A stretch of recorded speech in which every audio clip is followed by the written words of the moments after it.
Ni gefn llwyfan yng Ngwobrau Selar fan hyn ym Mhrifysgol Aberystwyth, a dyn sy'n trefnu e. Golygydd Cylchgran Selar ydy Owain Siafoni. Helo, Hugh. Hei, sut mae di mynd heno? Mae'n edrych o wedi bod yn lwyddiant ysgubol. Ydy, mae di fynd yn eitha da, dwi'n meddwl. Mae'n rhyfedd pryd ti'n cyrraedd digwyddiad fel un, ti'n mwyn gweithio nhw as amser maith, yn det. Mae lot o'r gwaith caled i wneud, ac ebyn y diwedd ti jyst eisiau fo gyrraedd i chdi gael pobl mewn os ti'n byd ar ôl i wneud, yn det. Felly, dyna di'r stage da ni wedi cyrraedd ebyn hyn. Felly, pawb i fod yn mwynhau, bandiau gyd yn perfformio'n ardderchog. Faint ti wedi gweld o? Wyt ti'n cael mwynhau can gan unrhyw un can?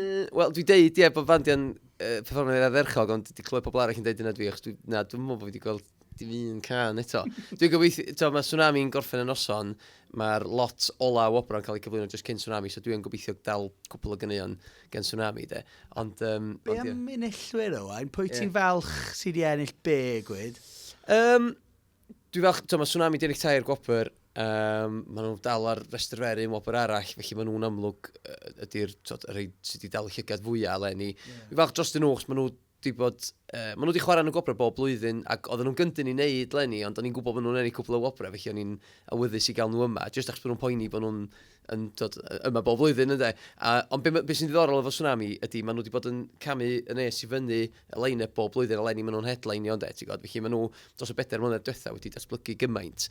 A dwi'n rili balch dros nhw rhyddhau album cyntaf nhw, maen nhw'n cael llwyddiant yn rhyngwladol wrth gwrs yn teithio ar iseldiroedd ac yn y blaen.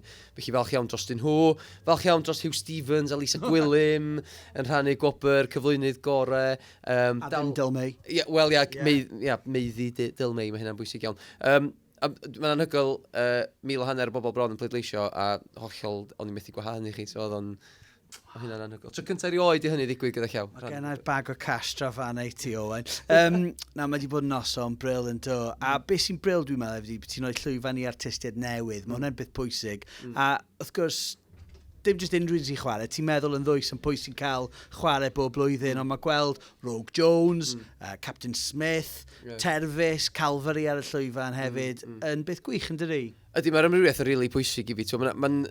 Yn gyntaf, mae rhaid ni adlewyrchu y bleidlais i raddau. So, dwi'n bwcio artistiaid tan yn eitha hwyr yn y dydd, tan bod gennau rhyw fath o syniad o pwy sy'n mynd i fod ar y rhestrau byr.